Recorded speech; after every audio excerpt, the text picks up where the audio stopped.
দিব্যাংগ যিসকলে চাকৰি পায় তেওঁলোককো আমি মেডিকেলি আৰু এবাৰ পৰীক্ষা কৰিব লাগে গুৱাহাটী চিকিৎসা মহাবিদ্যালয়। এই গোটেই প্ৰক্ৰিয়াখিনি সমাপ্ত কৰোঁতে আমি ডিচেম্বৰ মাহলৈকে আমাক সময় লাগিব।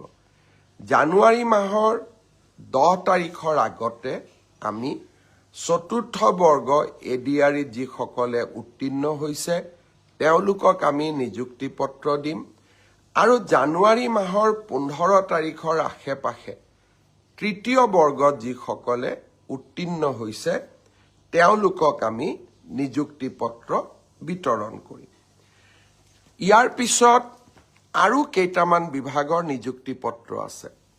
ইঞ্জিনিয়াৰৰ নিযুক্তি পত্ৰ আছে, এগ্ৰিকালচাৰ ডিপাৰ্টমেণ্টৰ নিযুক্তি পত্ৰ আছে আৰু বহু দিব্যাংগ যিসকলে চাকৰি পায় তেওঁলোককো আমি মেডিকেলি আৰু এবাৰ পৰীক্ষা কৰিব লাগে গুৱাহাটী চিকিৎসা মহাবিদ্যালয়।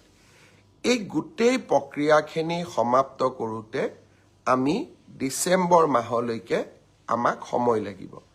জানুৱাৰী মাহৰ 10 তাৰিখৰ আগতে আমি চতুৰ্থ বৰ্গ এডিআৰিত যিসকলে উত্তীৰ্ণ হৈছে তেওঁলোকক আমি নিযুক্তি পত্ৰ দিম আৰু জানুৱাৰী মাহৰ 15 তাৰিখৰ আশে-পাশে তৃতীয় বৰ্গত যিসকলে উত্তীৰ্ণ হৈছে তেওঁলোকক আমি নিযুক্তি পত্ৰ বিতৰণ কৰিম। ইয়াৰ পিছত আৰু কেইটামান বিভাগৰ নিযুক্তি পত্ৰ আছে।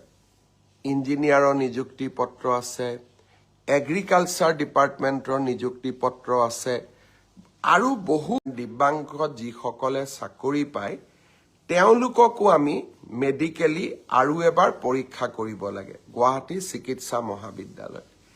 এই গোটেই প্ৰক্ৰিয়াখিনি সমাপ্ত কৰোঁতে আমি ডিচেম্বৰ মাহলৈকে আমাক সময় লাগিব। জানুৱাৰী মাহৰ 10 তাৰিখৰ আগতে আমি চতুৰ্থ বৰ্গ এডিআৰিত যিসকলে উত্তীৰ্ণ হৈছে তেওঁলোকক আমি নিযুক্তি পত্ৰ দিম আৰু জানুৱাৰী মাহৰ 15 তাৰিখৰ আশে-পাশে তৃতীয় বৰ্গত যিসকলে উত্তীৰ্ণ হৈছে তেওঁলোকক আমি নিযুক্তি পত্ৰ বিতৰণ কৰিম। ইয়াৰ পিছত আৰু কেইটামান বিভাগৰ নিযুক্তি পত্ৰ আছে। ইঞ্জিনিয়াৰৰ নিযুক্তি পত্ৰ আছে, এগ্ৰিকালচাৰ ডিপাৰ্টমেণ্টৰ নিযুক্তি পত্ৰ আছে আৰু বহু